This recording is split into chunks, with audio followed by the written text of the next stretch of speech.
scholars and scientists have been having conferences about melanin, to my awareness, at least since the 1920s. These scientists said that the pineal gland, they refer to the pineal gland as a vestigial organ. That is a calcified gland within the body that serves no purpose, as if the creator would create something that you didn't need.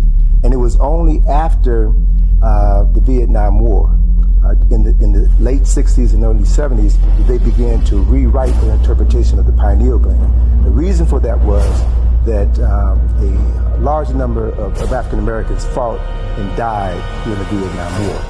And whenever a soldier dies, there's an autopsy that's performed before their body is sent back to Dover Air Force Base. And what they discovered, what these physicians discovered, is that when they performed the autopsies, the 75 to 80% of the African American soldiers had a large functioning pineal gland. The pineal gland is normally about the size of your thumb. So it was not a vestigial organ in 70 to 80% of African Americans, but it is a calcified organ in 75 to 80% of people with European ancestry. So they began to reevaluate the pineal gland. So this is a complex molecule. It's found in the brain. It's found in your adrenal glands. It's a powerful free radical scavenger. In other words, it helps the body prevent this oxidation, so it's an antioxidant.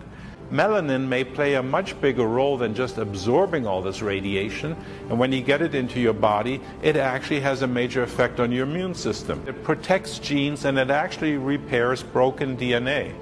Isn't that wonderful? Something breaks down because you're exposed to chemicals or radiation. Think of the people of Japan right now in 2011 who are suffering from huge amounts of radiation. What could we do to help them prevent cancer developing? Well, you need a DNA repairer, and that's what melanin does.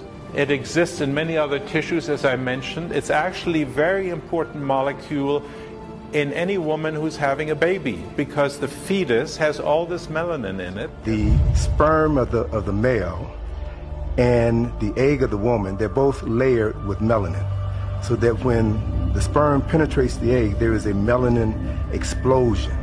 And that melanin helps to formulate the fetus within that egg. And that fetus is literally coated with a melanin substance. That melanin substance then goes on to form the brain and the central nervous system. So every human being begins with a melanin explosion. In steering things in the body, in the whole regulatory system, melanin's role in embryological organization, that's in the baby's organization, and tissue repair and tissue regeneration, may be connected to the major role that it plays to balance the body. That's called homeostasis. Here's a picture of a baby at 35 days of pregnancy, and this is the eye of an embryo. Notice that the eye is pure melanin. That's an amazing picture, isn't it? To see all this melanin is inside, and when the embryo first forms, there is what's called the dark streak. It's all melanin. It is the dynamic, the primary dynamic in every part of the cell. It's a primary dynamic in the core of the human being as well as to the surface of the human being. Its intelligence is responsible for the forming of the nervous system. Every part of the nervous system has these little black dots all through it, which essentially carry information. The body is actually a communication system where everything is connected to everything else, and it works through light. It works through light. It's called biophotons. And in this communication system, cells have connections to other cells called integrins, and electrons and light flows between cells. So it's like a supercomputer. In fact, there's somebody even studying whether energy is directly absorbed from the melanin in your skin and transformed into energy in your body. And it's thought to be, by some people, a master molecule that actually steers how the body communicates. Oftentimes, due to the society we live in that promotes the European standard of beauty, many Black women can feel like their beauty isn't good enough. But this is starting to change more and more as they realize their melanin really is kind of like magic. Everyone has melanin, both light and dark-skinned individuals. Melanin is a broad term for a group of natural pigments found in most organisms. It is the primary determinant of skin color.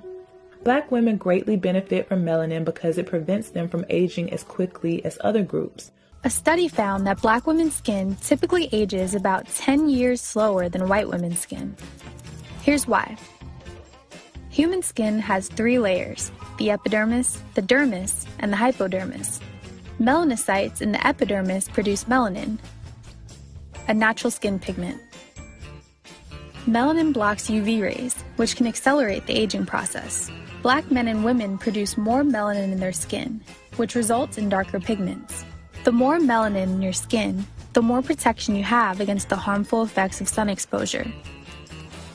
Too much exposure to UV rays can cause skin to age quicker, resulting in wrinkles and sunspots. Since white women produce less melanin, they can show signs of aging faster. This doesn't mean that Black women won't experience skin aging. It just happens at a slower rate. Melanin is a molecule, and the concept of melanin is it is black in its nature, and we find it in the cosmos, we find it in the heavens, we find it in water, we find it in land, we find it in everything that exists. The more melanin you have, the more beneficial it is to your being and to your body. How could anyone ever be ashamed of the melanin that possesses so much magic?